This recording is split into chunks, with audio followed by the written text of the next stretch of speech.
పరిశుద్ధుడైన మా ప్రభా, మీకు స్తోత్రాలు వందనాలు చెల్లించుకుంటున్నాము. మహోన్నతుడా మా ప్రభానే యేసు, మిమ్మల్ని స్తుతిస్తూ ఉన్నామయ్యా. మీ కృపలో మమ్మలను బలపరచమని ప్రార్థన చేస్తూ ఉన్నాము. మీరు మాకు ఇచ్చిన ఈ సమయాన్ని బట్టి మీకే స్తోత్రాలు వందనాలు చెల్లిస్తూ ఉన్నాము. కృపామయుడా, దయాసత్య సంపూర్ణుడా, మీకే స్తోత్రాలు వందనాలు చెల్లిస్తూ ఉన్నాము. మీరు ఈ ఆరాధనకు అధ్యక్షత వహించండి. తండ్రిని ఘనపరచుటకును, రక్షకుడైన యేసుక్రీస్తును మహిమపరచుటకును, మేము నాయన పరిశుద్ధాత్మనితో సహవాసము చేయుటకును కృపను దయచేయండి ప్రభా. మా అంతరంగములను మీరు కనికరించండి, మా అంతరంగములను మీరు బలపరచండి. మీ ఆత్మశక్తిని, ఆత్మ పట్టుదలను మాకు మీరు దయచేయండి. తండ్రి అయిన దేవా, మీ సన్నిధిలోనికి వచ్చి మిమ్మల్ని వేడుకొంచున్నాము. మీరు మాకు అధ్యక్షత వహించండి. అలాగే మాలో ఉన్నటువంటి నిర్లక్ష్యము, నిర్లిప్తత సంపూర్ణంగా తొలగిపోనట్లుగా చేయండి. దుష్టుని యొక్క ఆటంకములు మాలో కానీ, ఆవరణంలో కానీ, ఎవరిలో ఎక్కడ ఆటంకములు లేకుండా చేయండి ప్రభా. అడ్డుబండయు అడ్డు గోడలను కూలద్రోయమని ప్రార్థన చేస్తూ ఉన్నాము. మిమ్మలను ఘనపరచుటకు మాలో ఉన్న అభ్యంతరములన్నిటినీ మీరు తొలగించండి. పరిశుద్ధాత్ముడా, మీరు మా మధ్య కదలండి. మీ కొరకు మేము మార్గమును సరళము చేయువారముగా చేయండి నాయన. మీరు మా మధ్య సంచరించున్నట్లుగా మా పరిసరాలను, మమ్ములను పరిశుద్ధపరచమని ప్రార్థన చేస్తూ ఉన్నాం. రాజులైన యాజక సమూహముగా మమ్మల్ని ఇక్కడ చేర్చి మహిమ, ఘనత, ప్రభావాలు మీరే ఆరోపించుకొనమని నజరేయుడైన యేసు నామమున అడిగి వేడుకొనుచున్నాము తండ్రి, ఆమేన్. పాటలు పాడుకుందామండి. ఆరాధన గీతంలో నుండి 60వ పాట పాడుకుందామండి. నీ పాద సన్నిధికి కృపామయా యేసయ్యా, నీ ప్రేమ కనుగొనుచు దేవానే వచ్చితిని. నీ ప్రేమ కనుగొనుచు దేవానే వచ్చితిని.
కనుగొనుచు దేవానే వచ్చితిని.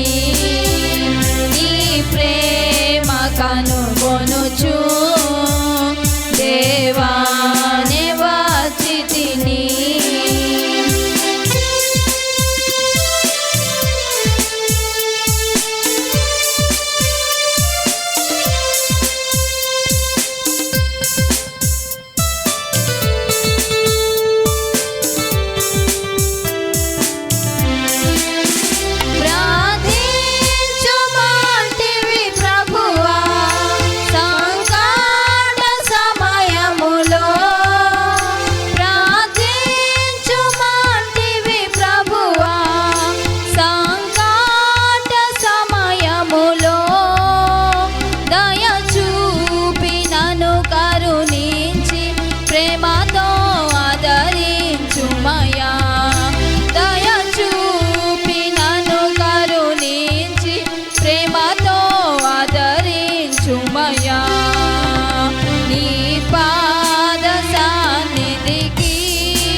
ప్రభువా నీ కృపనేమో ఈ పాద సన్నిధికి కృపామయా యేసయ్యా నీ ప్రేమ కనుగొనుచు దేవానే వచ్చితిని నీ ప్రేమ కనుగొనుచు దేవానే వచ్చితిని.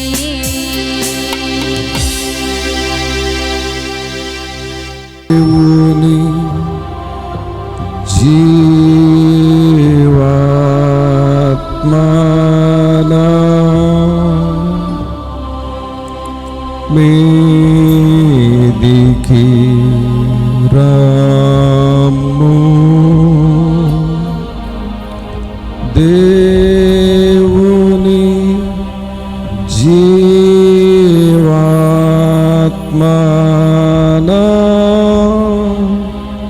మీదికి రాము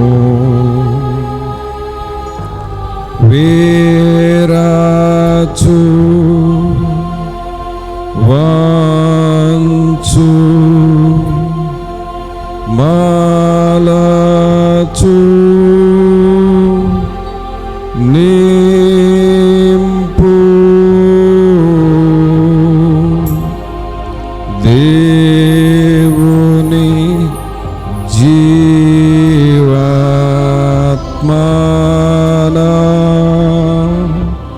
మీదికి రాము.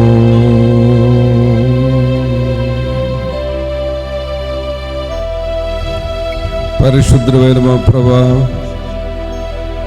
మహోన్నతుడా, మహాగరుడా, మా ప్రభువైన యేసు మీకు స్తోత్రాలు వందనాలు చెల్లిస్తూ ఉన్నాము. మీరు ఆత్మస్వరూపి అయి ఉన్న దేవుడవు, మీకు వందనాలు చెల్లిస్తూ ఉన్నాము. మేమందరము మీ సన్నిధానంలోనికి వచ్చి మిమ్మల్ని స్తుతిస్తూ వేడుకొనుచున్నాము. మీ కృపలో బలపరచండి. నా యొద్దకు వచ్చువారు నేను ఉన్నానని, అడుగువానికి ప్రతిఫలమిస్తానని నమ్మకముతో రమ్మని చెప్పారు. ఆ నమ్మకము మా ఎముకలలో ఉండాలి ప్రభువా, రక్తములో ఉండాలి, దేహ అవయవాలలో ఉండాలి ప్రభువా. అలాగూ మేము మీ సన్నిధిని సమీపించు వారముగా చేయమని వేడుకొంచున్నాము. తండ్రి అయిన దేవా, మీ షకీనా మేఘము,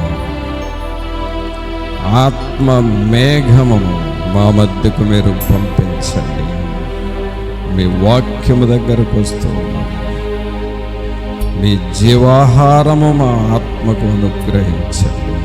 మీ ప్రియులను మీరు దర్శించి, మా హృదయాలలో అవసరతలు ఉంటాయి కదా, అవి మీరు ఎరుగుదురు కదా. వాటితో మేము పోరాటము చేస్తూ ఉంటాము. ఈ పోరాటములో జయము చూచున్నట్లుగా మీ లేఖనాల ద్వారా మాతో మీరు మాట్లాడండి. పరిశుద్ధాత్ముడా, గ్రహించే హృదయం, వినగలిగిన చెవులు, అర్థము చేసుకునే మనసు మాకు మీరు అనుగ్రహించండి. Spirit of the living God, మీరు మాతో మాట్లాడండి. మీ వాక్యమును మాకు అనుగ్రహించమని నజరేయుడైన యేసు నామమున అడిగి వేడుకొంచున్నాము తండ్రి. ఆమేన్. మంచిది పిల్లరా, దేవుని వాక్యములో నుండి యెహోషువ గ్రంథము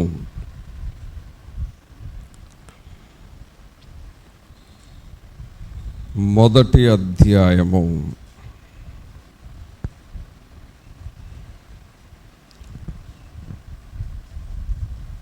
9వ వచనం చదువుకుందాం.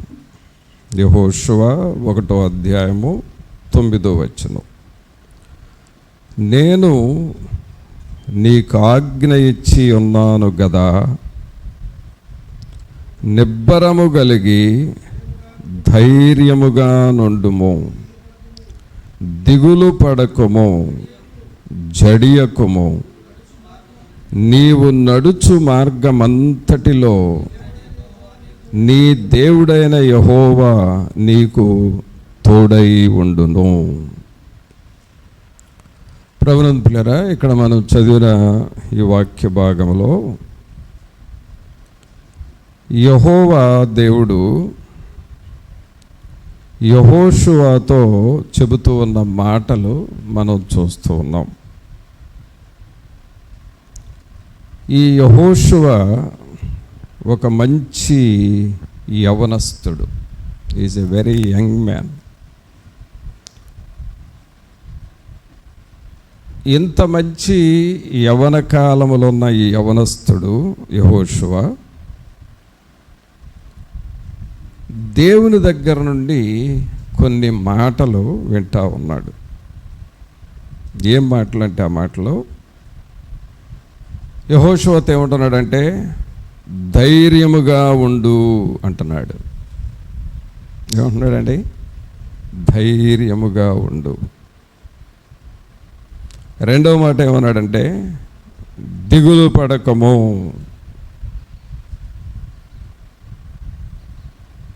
ధైర్యముగా ఉండు అన్నాడు, దిగులు పడకము అన్నాడు. తర్వాత ఏమంటున్నాడంటే జడియకము. జడియకము అంటే భయము, తత్తరపాటు, తొందరపాటు ఏమాత్రము నీలోనికి రానివద్దు, కలవరము రానివద్దు. తర్వాత ఏమన్నాడంటే నీవు నడుచు మార్గమంతటిలో నీ దేవుడైన యెహోవా నీకు తోడై ఉండును. నీవు వెళుతూ ఉంటావు చూడు, నీవు నడుచు మార్గాలు ఉంటాయి. కొన్ని సమయాల్లో కుటుంబ సమస్యలతో వెళుతూ ఉంటాం. అప్పుడు కొంత భయం వేస్తుంది. కొన్ని సమయాల్లో రోగాలతో ఉంటాం. అప్పుడు కొంత దిగులు పడతాం. కొన్ని సమయాలలో సమస్యలు వచ్చి మీద పడతాయి. హౌ టు ఎస్కేప్, వీటి నుండి ఎలా తప్పించుకోవాలా అని ఆలోచన చేస్తూ తత్తరపడతాము. అలాంటి మార్గాలు ఉంటాయి. మనము రకరకాల మార్గాల్లో కొన్ని సమయాల్లో సంతోషంగా ఉంటే, కొన్ని సమయాల్లో దిగులుగా ఉంటాం. ఉండాలని ఉండం. మన పరిస్థితులు అలాగూ దిగులులోనికి, భయములోనికి తీసుకొని వెళతాయి. ఇలాంటి పరిస్థితులే యెహోషువలో ఉన్నాయి. ఏంటి యెహోషువ? ఈయన ఏమన్నా పెద్ద మనిషా? పెద్దోడేం కాదు. ఈయనకేమైనా ఫ్యామిలీ ఉందా? భార్యా పిల్లలు ఉన్నారా? అది లేదు.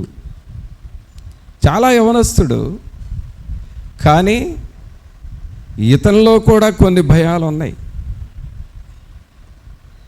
ఇతనిలో కూడా కొన్ని సమస్యలు ఉన్నాయి. ప్రభునందులారా, ఈ రోజున సమస్యలు అనేవి ఒక్క యవనస్తులు, కుటుంబీకులకు మాత్రమే కాదు, యవనస్తులకు కూడా వాళ్ళకుండే సమస్యలు వాళ్ళకుంటున్నాయి. అయితే మన సమస్య దేవుని దగ్గరకు తీసుకువెళ్ళినప్పుడు అది మనకు పెద్దదిగా ఉండొచ్చేమో, కానీ దేవుని దగ్గరకు వెళితే అది చాలా చిన్నదిగా మారిపోతుంది. ఆమేన్. చప్పట్లు కొట్టండి ఒకసారి అందరూ.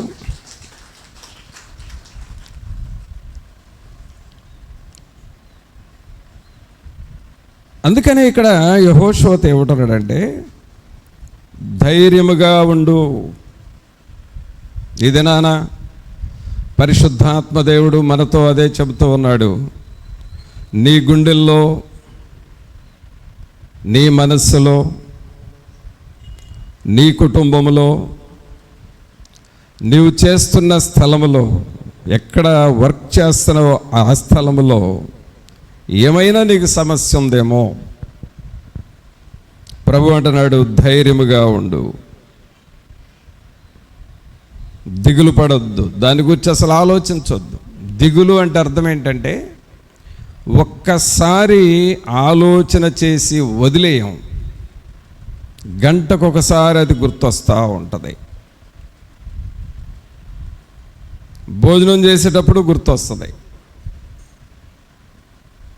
ఎవరితోనన్నా మాట్లాడుతుంటే గుర్తొస్తుంది, ఎవరితోనన్నా మాట్లాడేటప్పుడు కొంచెం సంతోషంగా ఉన్నా వాళ్ళు పోయిన తర్వాత మరలా అది గుర్తొస్తుంది.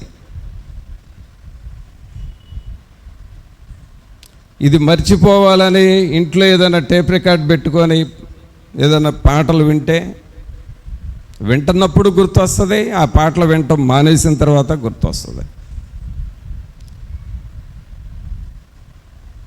పడుకోబోయేటప్పుడు గుర్తొస్తుంది, మెలకు వచ్చినప్పుడు గుర్తొస్తుంది. అది దిగులు. దిగులు అనేది it is a continuous action. అది ఎప్పుడు నిన్ను అలాగ టచ్ చేస్తూ ఉంటుంది, గుర్తొస్తూ ఉంటుంది.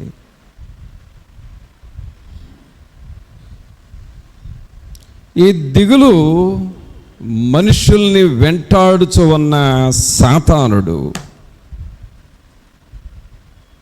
ఇది మనుషుల్ని వెంటాడుతూ ఉంటుంది. అందుకనే యెహోషువతో యెహోవా దేవుడు చెబుతూ ఉన్నాడు, ధైర్యముగా ఉండు, దిగులు పడొద్దు, జడియకము. నీవు నడుచు మార్గమంతటిలో నీ దేవుడైన యెహోవా నీకు తోడుగా ఉండును.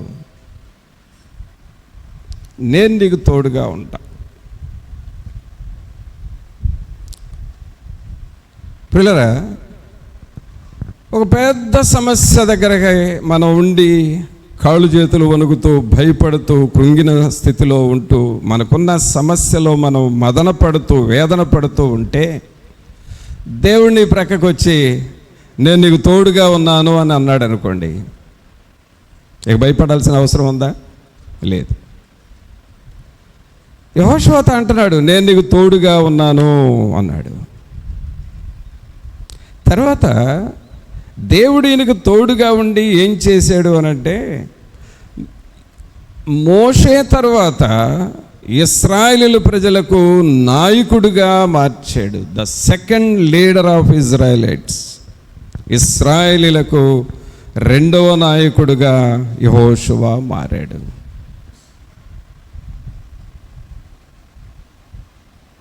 ఇంకా చెప్పాలి అనంటే యెహోషువతో యెహోవా దేవుడు తోడుగా ఉంటూ వచ్చాడు.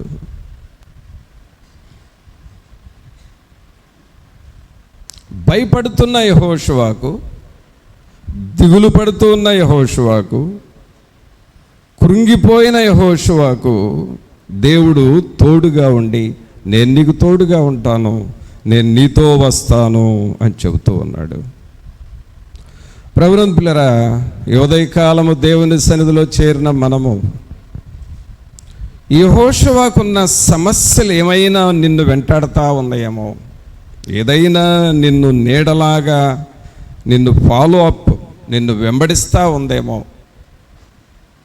ప్రభు అంటున్నాడు, నిన్ను వెంటాడుచున్న ఏ భయానికైనా ఏ సమస్యకైనా నువ్వు భయపడొద్దు, నేను నీకు తోడుగా ఉంటాను. ఆమేన్. అయితే పిల్లరా, ఇంత గొప్ప మాట యెహోవా దేవుడు యెహోషువకు చెప్పాడు కదా. ఈ యెహోషువ దేవుని విషయాల్లో ఎలా ఉన్నాడు? దేవుడు అంత తోడుగా ఉండటానికి, అంత ధైర్యపరచటానికి యెహోషువ క్యారెక్టర్ ఏంటి అసలు? యెహోషువ స్వభావం ఏమిటి అసలు? యెహోషువ లక్షణాలు ఏమిటి అని చూస్తే, సంఖ్యాకాండం తీస్తే ఇతని పరిస్థితి మనకు తెలుస్తుంది. సంఖ్యాకాండము 14వ అధ్యాయము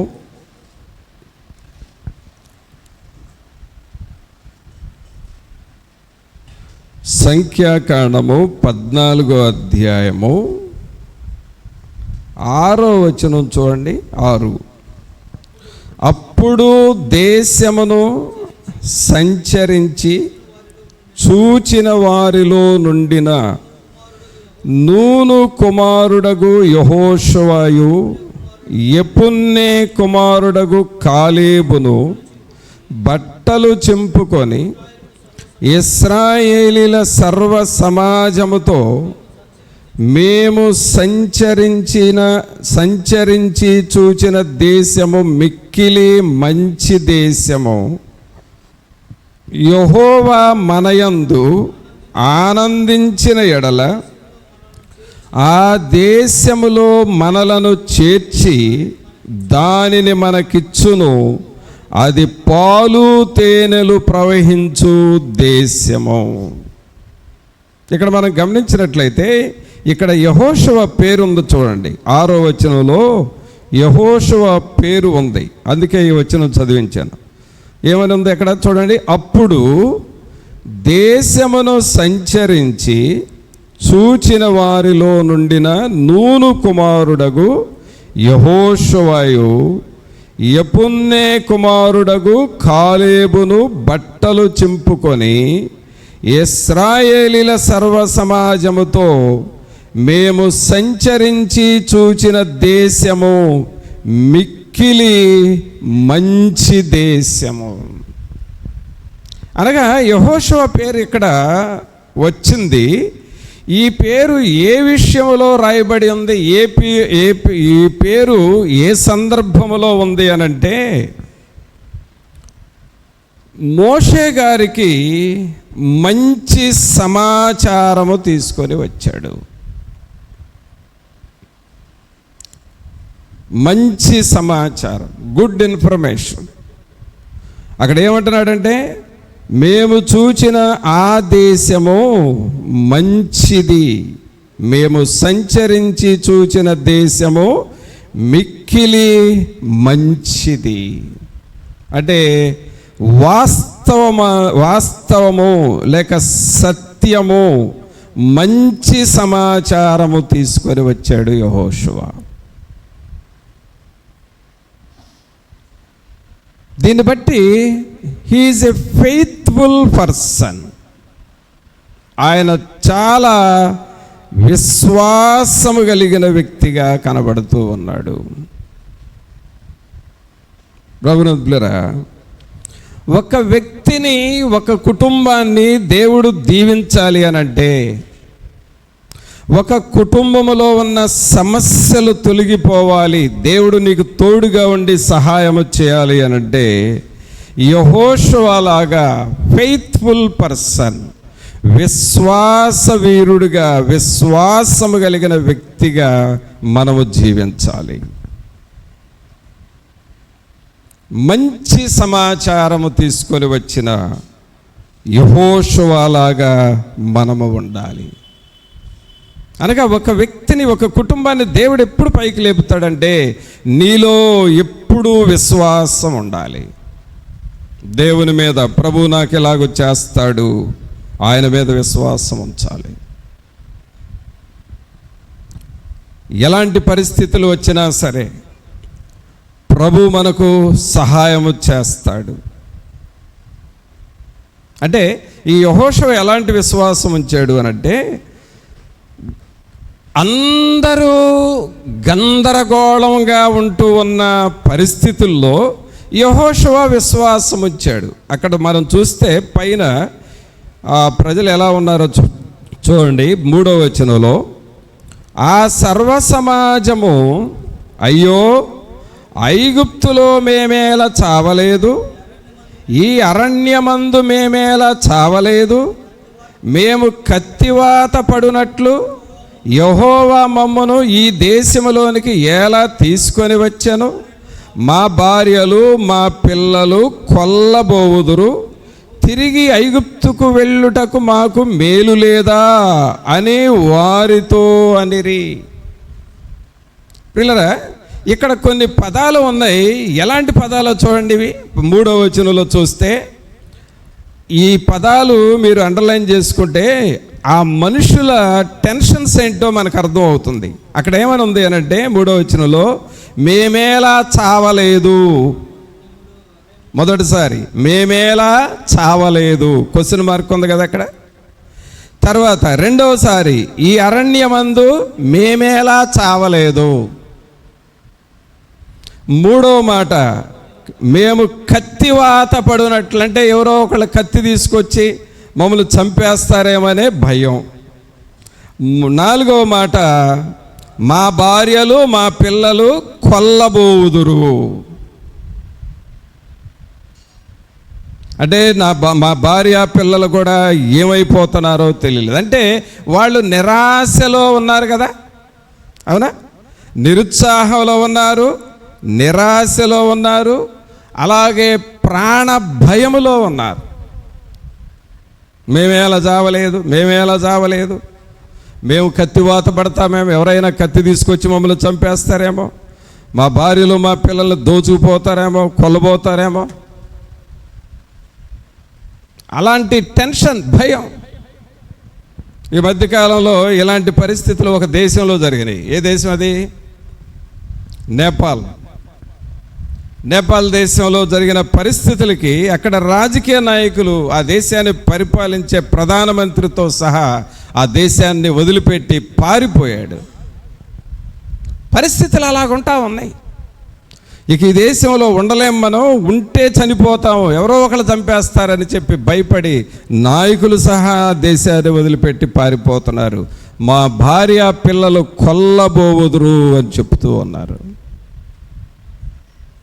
కానీ పిల్లరా, అలాంటి పరిస్థితుల్లో యెహోషువ ఏమంటున్నాడంటే మేము చూచిన ఈ దేశము మంచిది, దేవుడు మనతో ఉన్నాడు, మన గందరగోళ పరిస్థితుల్లో దేవుడు నీకు నెమ్మదినిస్తాడు, మనకు నెమ్మదినిస్తాడు, ఎవరము భయపడవద్దు అని చెబుతున్నాడు.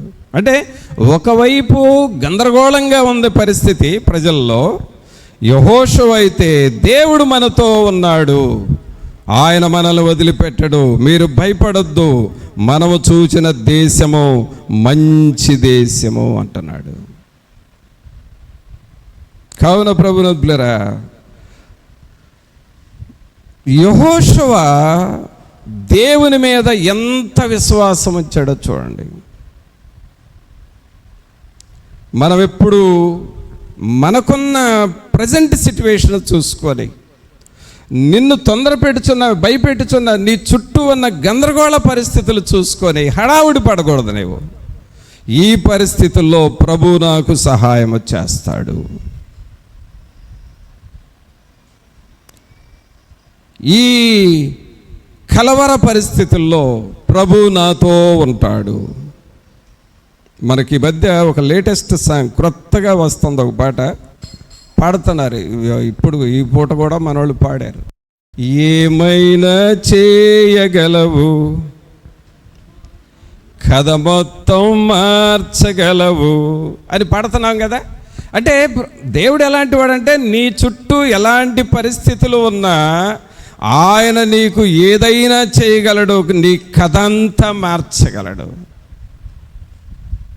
డాక్టర్స్ నీకు రిపోర్ట్ ఇచ్చి హోప్లెస్ అని చెప్పినా సరే ఆ స్థితిలో కూడా దేవుడు నిన్ను స్వస్థపరచగలడు. ఈ పరిస్థితుల్లో ఇక నేను తిరిగి లేవటం కష్టమని నువ్వు అనుకుంటున్నా సరే అక్కడ నుండి ప్రభు నిన్ను లేపగలడు. ఆయన ఏదైనా చేయగలడు, నీ కథ అంతా మార్చగలడు. అయితే విశ్వాసం నీలో ఉండాలి. యెహోషువకు అలాంటి విశ్వాసం ఉన్నది. ప్రభా, మేమేలా చావలేదని ప్రజలు అనుకుంటున్నారు, ఇంకొక వైపు మేమేలా చావలేదనుకుంటున్నారు, ఇంకొక వైపు కత్తివాత పడతామేమో అని అనుకుంటున్నారు, మరొక వైపు మా భార్య పిల్లల్ని కొల్లగొట్టుకొని పోతారేమో అని భయపడుతున్నారు. కానీ అది జరగదు. ప్రభు మా మధ్య ఉన్నాడు, ప్రభు మనకు సహాయం చేస్తాడు. మేము చూచిన దేశము మంచి దేశం అని దేవుని మీద విశ్వాసం ఉంచాడు. Faithful person. ప్రభునందులరా, నీ హృదయంలో ఎప్పుడైతే అలాంటి విశ్వాసం దేవుని మీద ఉంచుతున్నావో నీ పరిస్థితులన్నిటినీ ప్రభువు మార్చేస్తాడు. అన్ని విషయాల్లో ప్రభువు మనకు సహాయం చేస్తాడు. ఇంకా ఆయన ఎలాంటి వాడు అని అంటే 32వ అధ్యాయం కూడా చూద్దాం. సంఖ్యాకాండంలోనే 32వ అధ్యాయము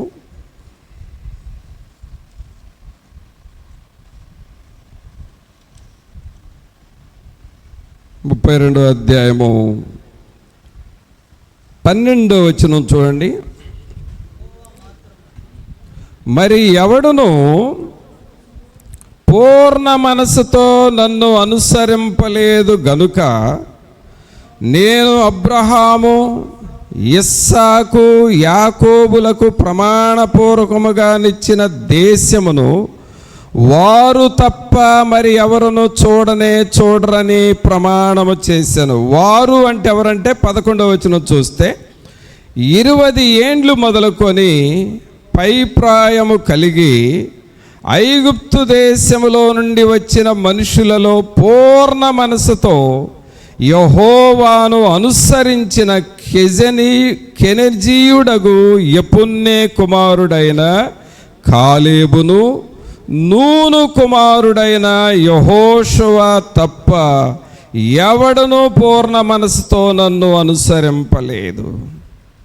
యెహోషువ అంత గొప్పవాడుగా మారటానికి కారణమేంటి అని అంటే యెహోవాను పూర్ణ మనసుతో వెంబడించాడు.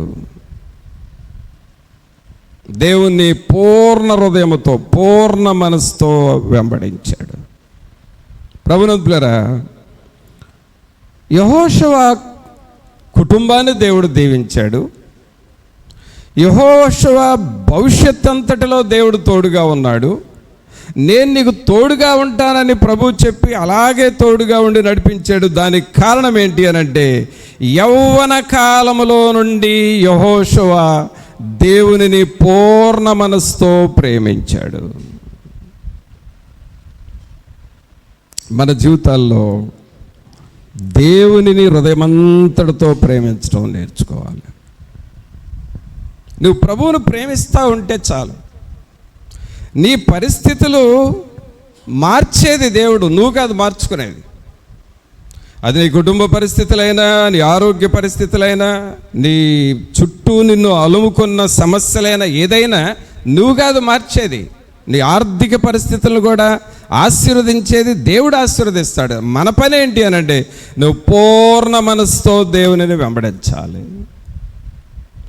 పూర్ణ మనసుతో ఆరాధింతున్, పూర్ణ బలముతో ఆరాధింతున్, ఆరాధన ఆరాధన నా యేసయ్యా ఆరాధన ఆరాధన. అందరం చప్పట్లు కొడదాం.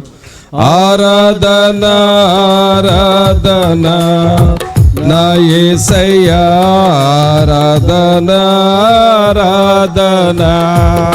చూసారా, మనం చేయాల్సింది ఏమిటంటే యెహోషువకు యెహోవా దేవుడు తోడుగా ఉన్నాడు. కారణం ఏంటి అనంటే హృదయమంతటితో దేవునిని ఆరాధన చేశాడు. హృదయమంతటితో, మనసంతటితో దేవుని వాక్యం చదివాడు. పూర్ణ మనస్సుతో దేవునికి ప్రార్థన చేశాడు. ఆయన ప్రార్థన చేసిన హృదయమంతటితో ప్రార్థన చేసేవాడు. యెహోవా దేవా, నాతో మీరుండండి, నన్ను నడిపించండి, ఈరోజు నేనేం చేయాలో మీరు చెప్పండి, నేను చేస్తాను అని ఏ రోజుకి ఆ రోజు యెహోవా దేవుడు ఏది చెబితే అది చేస్తూ దేవుని మాటకు లోబడుతూ వెళ్ళాడు. పూర్ణ మనస్సుతో ఆయనను ప్రేమించాడు. ప్రభునంతులారా, మన హృదయంలో దేవుని మీద ప్రేమను పెంచుకోవాలి. దేవుని మీద నీకు అలాంటి ప్రేమ ఉండాలి. దేవుని మీద నీకు అలాంటి ప్రేమ పొర్లుతూ ఉండాలి. యెహోషువ దేవుణ్ణి ప్రేమించాడు. అందుకనే అక్కడ ఏమని చదువుతున్నావంటే 12వ వచనంలో, మరి ఎవడు పూర్ణ మనసుతో నన్ను అనుసరింపలేదు. ఎవ్వరు లేరయ్యా ఆ యెహోషువ కాలేబుల్లాగా నన్ను ప్రేమించిన వాళ్ళు ఎవరు లేరు. ఒక తల్లిగా తండ్రిగా ఇది మనం నేర్చుకుందామా? నీ కుటుంబంలో నువ్వు దేవుణ్ణి ప్రేమిస్తావా? నువ్వు దేవుణ్ణి ప్రేమిస్తే దేవుడు నీ కుటుంబంతో ఉంటాడు. యెహోషువ అదే నేర్చుకున్నాడు, దేవుణ్ణి ప్రేమించటం, దేవుని పని చేయటం. నీ పిల్లలకు కూడా దేవుని పని చేయటం నేర్పించాలి. దేవుని పనిని చేసినప్పుడు ఆ పనిని బట్టి దేవుడు నిన్ను నీ కుటుంబాన్ని దీవిస్తూ ఉంటాడు. కావున ప్రభునంతులారా, దేవుని పనిని చేయటం మనం నేర్చుకోవాలి పూర్ణ మనస్సుతో. యెహోషువకి ఇంకా వేరేది ఏమీ లేదు. మనం దేవునిని ఏదో సగం మనసుతో కొంచెం మనసుతో ప్రేమించడం కాదు, పూర్ణ మనసుతో మనం ప్రేమించాలి. నిండు హృదయంతో మనం ప్రేమించాలి. ఒక పాట పాడితే నిండు హృదయంతో పాడాలి. ప్రార్థన చేస్తే నిండు హృదయంతో ప్రార్థన చేయాలి. దేవుని పని చేస్తే నిండు మనసుతో దేవుని పని చేయాలి. దేవుని సన్నిధికి వచ్చేటప్పుడు నిండు మనసుతో ఆయనను స్తుతించి ఆయనను ఆరాధన చేసి ఆయన ఘనపరచాలని పూర్ణ మనసుతో నిండు మనసుతో దేవుని యొద్దకు మనం రావాలి. యెహోషువ మైండ్ అలాంటిదండి. అందుకనే యెహోషువ దేవుణ్ణి ప్రేమించాడు కాబట్టి దేవుడు ఆయనను పైకి లేవనెత్తాడు. మనల్ని పైకి లేపేది దేవుడు పిల్లరా, దేవుడు. నోవహు ఓడగట్టాడు అని మనకు తెలుసు కదా, ఓడగట్టాడు. ఆ ఓడలోకి ఎవరెవరు వెళ్ళారు? నోవహు కుటుంబము, సకల జాతి పక్షులు జంతువులు వెళ్ళినాయి. ఆ ఓడ తలుపు వేసేసాడు దేవుడు. ఇప్పుడు ఆ ఓడ పైకి వెళ్ళింది కదా, భూమి మీద ఉన్న ఓడ పైకి వెళ్ళింది. ఎవరు వచ్చి పైకి తీసుకెళ్ళారు ఆ ఓడని? జలప్రళయం వచ్చి ఆ నీళ్లు ఆ ఓడను పైకి తీసుకొని వెళ్ళినాయి. అలాగే మనం ఒక కుటుంబముగా దేవుని సన్నిధిలో సేవిస్తూ స్తుతిస్తూ ఉంటే నీళ్లు వచ్చి ఓడను పైకి లేపినట్లుగా దేవుడు వచ్చి నీ జీవితాన్ని పైకి లేపుతూ ఉంటాడు. ఆమేన్. మనల్ని పైకి లేపేది మన ప్రభు. కానీ మనం చేయాల్సింది ఏమిటి? యెహోషువలాగా నిండు మనసుతో దేవుణ్ణి మనం స్తుతించాలి. ఇంకా యెహోషువ ఎలాంటి వాడు అనంటే, యెహోషువ గ్రంథము 3వ అధ్యాయం చూడండి.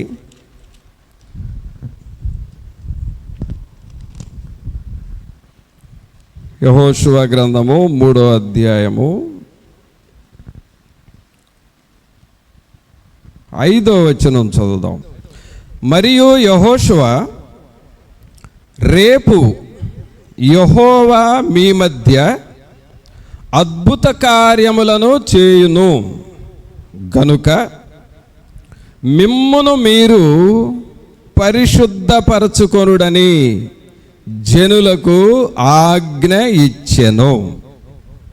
ఇప్పుడు ఈ మాట యెహోవా దేవుడు చెప్పాడా, యెహోషువ చెప్పాడా? ఎవరు చెప్పారు చెప్పండి? ఈ సెంటెన్స్ యెహోవా దేవుడు చెప్పాడా, యెహోషువ చెప్పాడా? యెహోషువ చెప్పాడు, అంతే కదా. అక్కడ ఉంది కదా క్లియర్గా, మరియు యెహోషువ అంటే యెహోషువ చెప్పాడు. ఏమని చెప్పాడు? రేపు యెహోవా మీ మధ్య అద్భుత కార్యములను చేయును. అంటే అద్భుత కార్యాలు జరిగినాయా, జరుగుతాయా? ప్రజెంటా, ఫ్యూచరా? జరుగుతాయి అంటే అది ఫ్యూచర్. ఏమంటున్నాడు ఇక్కడ? ఏమంటున్నాడండి? రేపు యెహోవా మీ మధ్య అద్భుత కార్యములను చేయును. ఆ కార్యాలు చేసేది ఎవరు? అద్భుత కార్యాలు చేసేది ఎవరు? యెహోవా దేవుడు. చెబుతుంది ఎవరు? యెహోషువ. ఎప్పుడు జరుగుతాయి? రేపు జరుగుతాయి, అంటే ఫ్యూచర్లో జరుగుతాయి. ప్రియులారా చూడండి, ఈ ఒక్క లైన్లో 3 రకాలుగా ఉంది. చెబుతుందేమో యెహోషువ, అద్భుత కార్యాలు చేసేది యెహోవా, చేసేది ఎప్పుడయ్యానంటే ఫ్యూచర్, రేపు. ఇప్పుడు నేనంటాను, రేపు అద్భుత కార్యాలు జరుగుతాయని యెహోషువకు ఎలా తెలుసు?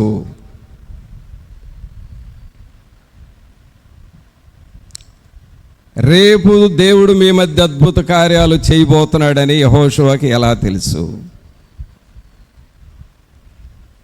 చెప్పాలి. ఎలా తెలుసు? చేసేది ఈయన కాదు. చేసేది ఎవరు? యెహోవా దేవుడు. మరి రేపు దేవుడు ఇలాగ చేయబోతున్నాడని యెహోషువ ఎలా చెబుతున్నాడు? ఎవరు చెప్పారు ఈయనకి అని అంటే, దేవుడు యెహోషువకు చెప్పాడు. అంటే ఇక్కడ గమనించాల్సింది ఏంటంటే, దేవుని మనస్సులో ఉన్నవి ఏమిటో అవి యెహోషువ మనస్సులో ఉన్నాయి. ఆమేన్. ఇక్కడ మైండ్ సెట్ చూస్తాం. మనం అంటాం మైండ్ సెట్ అంటామే, రే వీడి మైండ్ సెట్ మంచిది కదరా అని అంటావు ఒకళ్ళని. ఇంకొకళ్ళేమో వీడి మైండ్ సెట్ మంచిది అని అంటావు. ఇంకొకళ్ళేమో ఈ మైండ్ సెట్ మనకు సెట్ అవ్వదు అని అంటాం. కానీ ఇక్కడ మనం సంఘంలో గమనించినట్లయితే ప్రియులారా, యెహోషువ మనస్సు దేవుని మనస్సుతో కలిసిపోయింది. దేవుని మైండ్ సెట్, యెహోషువ మైండ్ సెట్ ఒకటిగానే ఉన్నది. ఇప్పుడు మనకు ఆ టేప్ రికార్డు, అది ఆ సెల్ ఫోన్లు ఇవన్నీ ఆన్ చేసేటప్పుడు సిమ్ పెడతాం కదా, ఆ చిప్ ఏదో పెడతాం. ఆ చిప్పు సెట్ అవ్వకపోతే మనం పెట్టలేం. అది దానిలో ఒక చిప్పు పెట్టాలంటే దానిలో సెట్ అవ్వాలి. ఇప్పుడు మీరు సెల్ ఫోన్లకి ఛార్జింగ్లు పెట్టుకుంటారు. ఆ ఛార్జింగ్లు పెట్టుకునేటప్పుడు అన్ని ఛార్జర్స్ మీ ఫోన్లకి సెట్ అవ్వవు. మీ ఫోన్కి ఏదో ఒకటి సెట్ అవుతుంది, ఆ మోడల్ ఛార్జరే పెట్టాలి. ఛార్జర్స్ డిఫరెంట్ టైప్స్ ఉన్నాయి, మీ ఫోన్కి సెట్ అయ్యేది ఒక ఛార్జరే. అలాగే పిల్లరా, దేవుడు కూడా ప్రజలతో ఏదన్నా చెప్పాలి అని అంటే ఆయన మైండ్ సెట్కి సెట్ అయ్యేవాళ్ళు, ఆయన మనస్సుకి సెట్ అయ్యే మనుషులు కావాలి. దేవుని లాంటి మనస్సు ఎవరికైతే ఉంటుందో వారికి దేవుడు చెబుతాడు. ఇక్కడ ఎవరికి ఉందయ్యా ఎలాంటి మనస్సు అంటే యెహోషువకు మాత్రమే ఉన్నది. యెహోషువ మనస్సు దేవుని మనస్సుతో కలిసిపోయింది. ప్రభునందులరా, పరిశుద్ధాత్మ దేవుడు మనలను కూడా ఏమని అడుగుతున్నాడంటే, నా మనస్సుతో మీ మనస్సు కలవాలి. దేవుని సన్నిధిలోనికి వచ్చినప్పుడు నేను ఎలాగూ ఊహిస్తున్నానో, ఎలాగూ చూస్తున్నానో, ఎలాంటి ప్రేమ కలిగి ఉన్నానో, ఎలాగూ మీ పట్ల ఆసక్తి కలిగి ఉన్నానో, ఎలాగూ మీ ప్రార్థన ఆలకిస్తున్నానో, ఎలాగూ మీరు ప్రార్థన చేస్తే మీ మధ్యకు వస్తున్నానో, నా మనస్సు ఏమిటంటే మీరు పిలిస్తే వచ్చే మనస్సు. నా మనస్సు ఏమిటంటే మీకు సహాయం చేసే మనస్సు. నా మనస్సు ఏమిటంటే మీరు ఎప్పుడు వేడుకుంటారో అప్పుడు వచ్చి మీకు ఆపదల్లో సహాయపడే మనస్సు నా మనస్సు. నా మనస్సు లాంటి మనస్సు మీకు ఉంటే నేను మీతో కలిసిపోయి ఉంటాను. మరి ఇక్కడ ఎంతమంది మీ దేవుని సన్నిధిలో ఉన్నాము, మన మైండ్ సెట్ ఎలా ఉంది? దేవుని మనస్సుతో మన మనస్సు కలుస్తుందా? దేవుని లాంటి మనస్సు నీకు ఉందా? ప్రభా, నా మనస్సు నీ మనసుతో కలవాలి, నా యొక్క ప్రవర్తన మీ వాక్యముతో కలిసిపోవాలి, నేను నీలో కలిసిపోతాను అని నువ్వు దేవునితో చెప్పగలవా? అందుకనే ఇక్కడ యెహోషువ ఏమంటున్నాడంటే 5వ వచనంలో, రేపు యెహోవా మీ మధ్య అద్భుత కార్యములు చేయును గనుక మిమ్మును మీరు పరిశుద్ధపరచుకొనుడి. దేవుడు మీ మధ్య అద్భుత కార్యాలు చేయబోతున్నాడు, మిమ్మును మీరు పరిశుద్ధపరచుకోనండి. అంటే యెహోషువ మైండ్ ఎలాగైపోయింది అనంటే, ఒకటి, దేవుడు అద్భుత కార్యాలు చేస్తాడని అంటున్నాడు. 2, అక్కడున్న ప్రజల్ని మిమ్మల్ని మీరు పరిశుద్ధపరచుకోనండి. ప్రభునంతులారా, దేవుడు మన ఇంటిలో ఒక అద్భుతం చేయాలంటే మనల్ని మనం పరిశుద్ధపరచుకోవాలి, మనల్ని మనం పవిత్రపరచుకోవాలి. ప్రభువు మన మధ్యకు వచ్చి మన మధ్య ఉండులాగున మనల్ని మనం వాక్యానికి తగ్గించుకొని అన్వయించుకోవాలి. ప్రభా, నువ్వు మా మధ్యకు రండి అని మనం పిలుచుకోవాలి. దీన్ని ఏమంటామంటే స్పిరిచువల్ మైండ్, ఆత్మ సంబంధమైన మనస్సు. ఇంకా ఈ ఆత్మ సంబంధమైన మనస్సు యెహోషువలో ఎలాగుంది అని ఇంకొక వాక్యాన్ని చూపిస్తాను. ఈ వాక్యం చూస్తే మనకు యెహోషువ మనస్సు ఏంటో మనకు బాగా అర్థమైపోతుంది. యెహోషువ గ్రంథము 8వ అధ్యాయము, యెహోషువ గ్రంథము 8వ అధ్యాయము. యెహోషువ మనసు ఎలాగుందో చూద్దాం. 30వ వచనం చూడండి. 30, మోషే ధర్మశాస్త్ర గ్రంథములో రాయబడిన ప్రకారము యెహోవా సేవకుడైన మోషే ఇశ్రాయేలులకు ఆజ్ఞాపించినట్లు యెహోషువ ఇశ్రాయేలు దేవుడైన యెహోవా నామమున బలిపీఠమును ఇనుప పనిముట్లు తగిలింపని కారు రాళ్లతో ఏబాలు కొండ మీద కట్టించెను. దాని మీద యెహోవాకు దహన బలులను సమాధాన బలులను అర్పించిరి. తర్వాత 32 కూడా చూస్తే, మోషే ఇశ్రాయేలీలకు రాసి ఇచ్చిన ధర్మశాస్త్ర గ్రంథమును ఒక ప్రతిని అతడు అక్కడ ఆ రాళ్ల మీద రాయించెను. అనగా యెహోషువ మైండ్ స్పిరిచువల్ మైండ్ అని చెప్పాం కదా. ఆయనది స్పిరిచువల్ మైండ్ అనటానికి కారణం ఏంటి అని అంటే, దేవుని కోసము ఒక బలిపీఠము కట్టాడు. దేవుని కోసం ఒక బలిపీఠము కట్టాడు. ఆ బలిపీఠం మీద దహన బలులు సమాధాన బలులు అర్పించాడు. అక్కడికొచ్చే ప్రజలు వాక్యం చదవాలని అక్కడున్న బండల మీద దేవుని వాక్యాన్ని రాయించాడు. దీనిని బట్టి యెహోషువ మనసు ఎలాంటిదంటే దేవుని మనసు, స్పిరిచువల్ మైండ్ కలిగినటువంటి వ్యక్తి యెహోషువ. ప్రభునంతులారా, మన మనస్సు కూడా వాక్యానికి అనుకూలంగా మార్చుకోవాలి. మన మనస్సు కూడా దేవుని మనస్సులాగా మారిపోవాలి. వాక్యాలు వింటున్నా కొద్దే నీ మనస్సు దేవుని వాక్యంతో నింపబడాలి. నువ్వు ప్రార్థన చేసే కొలదే స్పిరిచువల్ థాట్స్, ఆత్మ సంబంధమైన తలంపులు నీలో రావాలి. నీవు దేవుని సన్నిధికి వచ్చి మొరపెట్టే కొలదే మారు మనసు అనుభవంలోనికి నువ్వు రావాలి. దేవుని లాంటి మనస్సు, దేవుని స్వభావం మనం పొందుకోవాలి. ఈ యెహోషువ దేవుని మనస్సు కలిగిన వ్యక్తి, స్పిరిచువల్ మైండ్, దేవుని లాంటి మనస్సు యెహోషువకు వచ్చేసింది. కావున మనము కూడా ఆ స్పిరిచువల్ మైండ్ని డెవలప్ చేసుకోవాలి. కొంతమంది బైబిల్ చదవటం నా వల్ల కాదు అని అంటారు. సరే నీ వల్ల కాదు. అసలు తెలుగు చదవటం వచ్చా? న్యూస్ పేపర్ అయితే చదువుతానయ్యా అని అంటారు. మరి న్యూస్ పేపర్ చదివిన వ్యక్తి బైబిల్ ఎందుకు చదవలేవు? ఏమో పెద్ద ఇంట్రెస్ట్ ఉన్నది అని అంటావు. సరే నీకు ఇంట్రెస్ట్ లేదు, నువ్వు ఇప్పుడు వాక్యం వింటున్నావు, ప్రార్థన చేసుకుంటున్నావు, న్యూస్ పేపర్ ఎలా చదువుతున్నావు? కనీసం అలాగూ బైబిల్ చదువు. ఇప్పుడు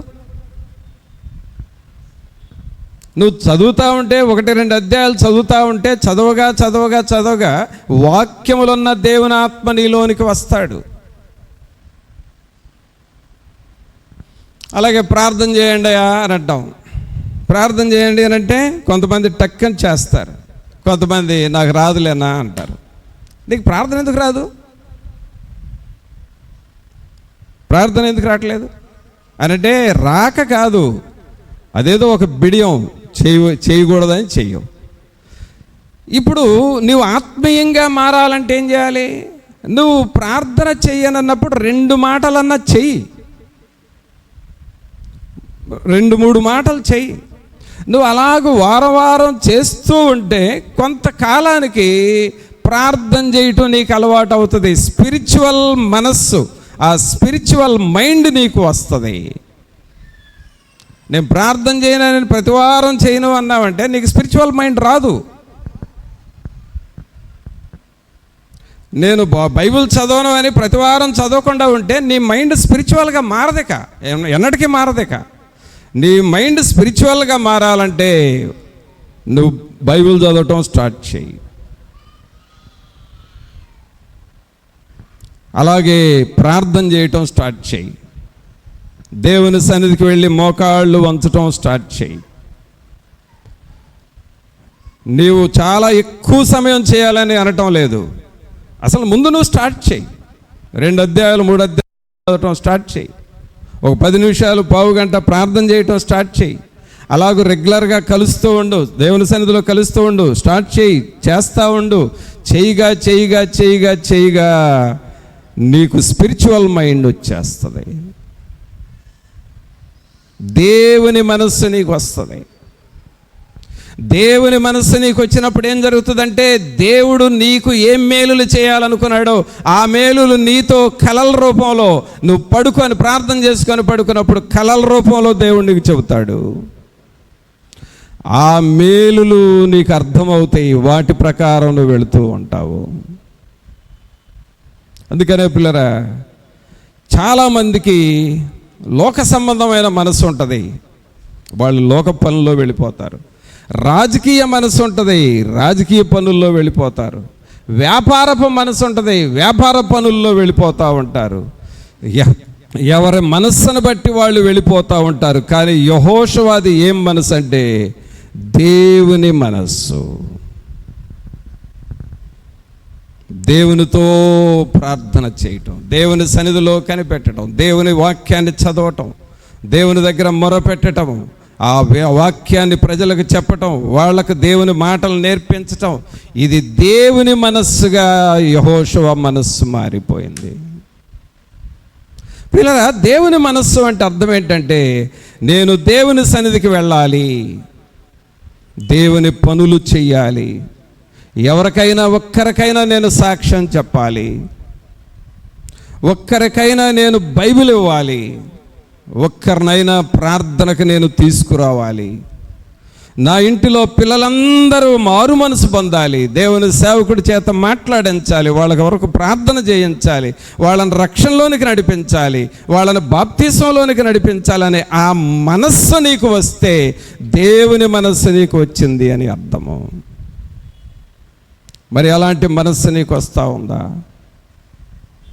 దేవుని మనస్సు యెహోషువకు వచ్చింది. అందువలన యెహోషువతో దేవుడు ఏం చెప్పాడంటే, మిమ్మల్ని మీరు పరిశుద్ధపరచుకోనండి, రేపు మీ మధ్య అద్భుత కార్యాలు చేస్తాను. ఆమేన్. దేవుడు మన మధ్య ఏం చేయబోతున్నాడు? ఒకసారి చప్పట్లు కొడుతూ అందరి మాట చెప్పండి, దేవుడు మన మధ్య అద్భుత కార్యములు చేయునుగాక. ఆమేన్. దేవుడు మన కుటుంబాలలో అద్భుత కార్యములు చేయునుగాక. ఆమేన్. దేవుని అద్భుత కార్యాలు మాకు వద్దయ్యా అన్న వాళ్ళందరూ చప్పట్లు కొట్టండి. దేవుని అద్భుత కార్యాలు మాకు వద్దంటే వద్దు అన్నవాడు. అంటే ఏం కావాలని కోరుకుంటారు మీరు? దేవుని అద్భుత కార్యాలు జరగాలి. దేవుని అద్భుత కార్యాలు ఎప్పుడు జరుగుతాయి? నీ మనస్సును దేవుని మనస్సులాగా మార్చుకో. కొంచెం కొంచెం గ్రాడ్యువల్గా దేవుని మనస్సుగా దగ్గరకు నువ్వు టచ్ అవుతూ ఉంటా.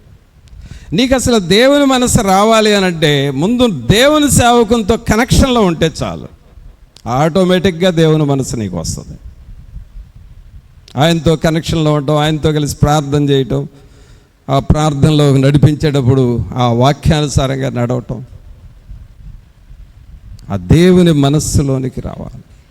చాలామంది చాలా దూర ప్రాంతాల్లో ఉండేవాళ్ళు మన సహోదరులు నాతో ఎక్కువగా ఫోన్ టచ్లో ఉంటూ ఎప్పటికప్పుడు ఆ డౌట్స్ క్లియర్ చేసుకుంటూ ఉంటారు. అది దేవుని మనసు. కావున పిల్లరా, యెహోషువకు దేవుని మనస్సు ఉన్నది. తర్వాత యెహోషువలో ఉన్న ఇంకొక క్యారెక్టర్ చూసి ముగిద్దాం. యెహోషువ గ్రంథము 11వ అధ్యాయము. యెహోషువ గ్రంథము 11వ అధ్యాయము 15వ వచనం చూద్దాం. చదవండి, అందరూ చదవండి. యెహోవా తన సేవకుడైన మోషేకు ఆజ్ఞాపించినట్లు మోషే యెహోషువకు ఆజ్ఞాపించెను. యెహోషువ అలాగే చేసెను. యెహోవా మోషేకు ఆజ్ఞాపించిన వాటన్నిటిలో ఒకటియు అతడు చేయక విడువలేదు. అనగా ఇక్కడ గమనించాల్సింది ఏంటంటే, దేవుడు మోషేకు ఏం చెప్పాడో అదే యెహోషువ చేశాడు. ఈ చేయవలసిన వాటిలో అతడు చేయక ఒకటి కూడా విడవలేదు. అంటే పర్ఫెక్ట్నెస్, ఖచ్చితత్వము ఉన్నది యెహోషువలో. ఖచ్చితత్వం అంటే ఒక మాట చెబితే అది చేస్తాడు. ఇంత పని ఉంది అని, ఇన్ని రకాల పనులు చేయాలి అని అంటే అన్ని రకాల పనులు చేస్తాడు. వాటిల్లో ఒక 4 రకాల పనుల్లో 3 చేసి ఒకటి పెండింగ్ ఉంచడు.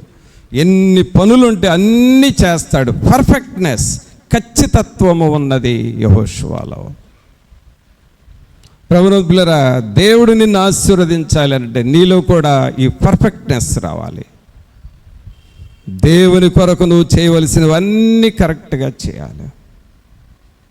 అదే కదా 15వ వచనంలో చూస్తున్నావు. యెహోవా తన సేవకుడైన మోషేకు ఆజ్ఞాపించినట్లు మోషే యెహోషువకు ఆజ్ఞాపించెను. యెహోషువ అలాగే చేశాను. యెహోవా మోషేకు ఆజ్ఞాపించిన వాటన్నిటిలో ఒకటియు అతడు చేయక విడవలేదు. అంటే అన్నీ చేశాడు, అన్నీ చేశాడు. మరి నువ్వు దేవుని పనిలో అలాగుంటున్నావా? దేవుని పనిని అంత నమ్మకంగా ఖచ్చితంగా చేయగలుగుతున్నావా? ఎప్పుడైతే యెహోషువలాగా అన్నీ ఖచ్చితంగా మనం చేయగలమో దేవుడు నిన్ను తప్పకుండా దీవిస్తాడు. అందుకనే ఈ యెహోషువ స్వభావము దేవునికి లోబడే స్వభావం. యెహోషువ స్వభావము దేవుని మనస్సు లాంటి మనస్సు. యెహోషువ ఎలాంటి వాడంటే దేవుడు చెప్పినవి అన్నీ ఖచ్చితంగా చేసే వ్యక్తి. ఖచ్చితంగా చేయాలి. దేవుని పనులు ఏది మనం పెండింగ్ పెట్టకూడదు. అందుకనే మొదటి వాక్యం చూద్దాం. యెహోషువ గ్రంథము 1వ అధ్యాయము 9వ వచనం. నేను నీకు ఆజ్ఞ ఇచ్చి ఉన్నాను కదా, నిబ్బరము కలిగి ధైర్యముగా నుండుము, దిగులు పడకము, జడియకము. నీవు నడుచు మార్గమంతటిలో నీ దేవుడైన యెహోవా నీకు తోడై ఉండును. ఈ యెహోషువకు దేవుడు నీవు ధైర్యంగా ఉండు అన్నాడు. దిగులు పడొద్దు, జడియవద్దు, నీ వెళ్ళే మార్గం అంతట్లో నీకు తోడుగా ఉండానన్నాడు. ఎందుకు అని మనం ఆలోచన చేస్తే యెహోషువ నమ్మకస్తుడుగా ఉన్నాడు, విశ్వాసము కలిగిన వ్యక్తిగా ఉన్నాడు. అలాగే దేవుని లాంటి మనస్సు కలిగిన వ్యక్తిగా ఉన్నాడు. అలాగే ఆత్మీయముగా ఉన్నాడు. దేవునితో సంబంధం కలిగిన వ్యక్తిగా ఉన్నాడు. అలాగే యెహోషువకు దేవుడు చెప్పినవన్నీ చేసే వ్యక్తిగా ఉన్నాడు. పర్ఫెక్ట్నెస్, అన్నీ చేసే వ్యక్తిగా ఉన్నాడు. అందువలన యెహోషువను దేవుడు ఎన్నుకొని, నీవు నడుచు మార్గం అంతట్లో నేను నీకు తోడై ఉంటాను.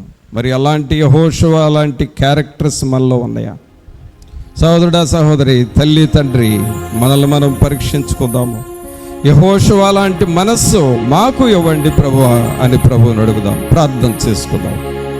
ఒక నిమిషం అందరము దేవుని సన్నిధిలో అందరము తలలు వంచి, పరిశుద్ధాత్మ దేవుడు మనతో ఉండి మనల్ని నడిపించాలి అని, ప్రభువా దేవుని లాంటి మనస్సు మాకివ్వండి నాయనా, దేవుని లాంటి స్వభావమును మాకు మీరివ్వండి ప్రభువా. మా హృదయాలను మేము తగ్గించుకోవాలి. యెహోషువలాగా మీకు మేము లోబడాలి ప్రభువా. దేవుని వాక్యమును గైకొనాలి ప్రభువా. అట్టివారిగా మమ్మలను చేయండి అని ప్రభువుని అడుగుతామా? సహోదరుడా, సహోదరి, ఏ విషయంలో నువ్వు భయపడనవసరం లేదు. నేను నీకు తోడుగా ఉండాను, నిబ్బరము కలిగి ధైర్యముగా ఉండమని ప్రభువు చెబుతూ ఉన్నారు. అలాగూ మనం సిద్ధపడదామా? పరిశుద్ధుడైన మా ప్రభువా, మీకు స్తుతులు, స్తోత్రాలు, వందనాలు చెల్లిస్తూ ఉన్నాము. మహోన్నతుడా, మహాగణుడా, మా ప్రభు అయిన యేసు మిమ్మల్ని స్తుతిస్తూ ఉన్నాము. యెహోషువకు మీరు ఏ రీతిగా తోడుగా ఉన్నారు, అలా ఉండటానికి కారణమేమిటి అని ఆలోచన చేస్తే, యెహోషువ మీరు చెప్పినది అంతా చేసే వ్యక్తిగా ఉన్నాడు ప్రభువా. ఏది కూడా పెండింగ్ పెట్టలేదు. దేవుని పనులు కొన్ని చేసి కొన్ని మేము ఎన్నడూ పెండింగ్ పెట్టకూడదు. పర్ఫెక్ట్గా మేము చేయవలసిన పనులు అన్నీ పూర్తి చేయాలి. అదే కదా ఖచ్చితత్వము అనేది. యెహోషువలాగు మోషేకు మీరు ఏం ఆజ్ఞాపించినారో వాటన్నిటినీ చేశాడు. అట్టివారిగా మమ్మలను చేయండి ప్రభువా. దేవుని పనిలో, మందిరం పనుల్లో, సేవా పనిలో మీరు మాకు ఏమి చేయమని చెప్పారో ఆ పనుల్లో ఏది మేము పెండింగ్ పెట్టకూడదు. యెహోషువ లాంటి మనస్సు మాకు దయచే. యెహోషువ మీకు లోబడినాడు. యెహోషువ దేవుని మనస్సును సంపాదించుకున్నాడు. ఆ దేవుని మనస్సు, ఆ గాడ్లీ నేచర్, ఆ స్పిరిచువల్ మైండ్ అనేది మాలో డెవలప్ కావాలి. ఈ ప్రియులను మీరు దర్శించండి. కొంచెము కొంచెముగా ఆత్మీయముగా ఎదిగి ఫలించు బిడ్డలుగా ప్రతి ఒక్కరిని మీరు చేయండి.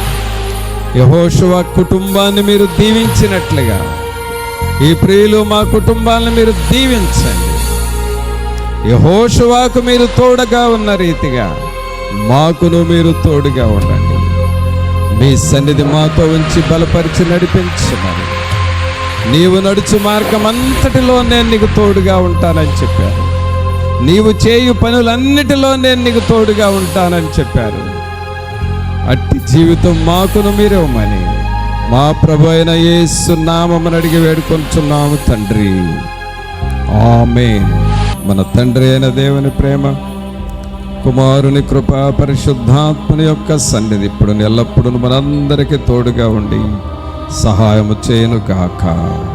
ఆమేన్.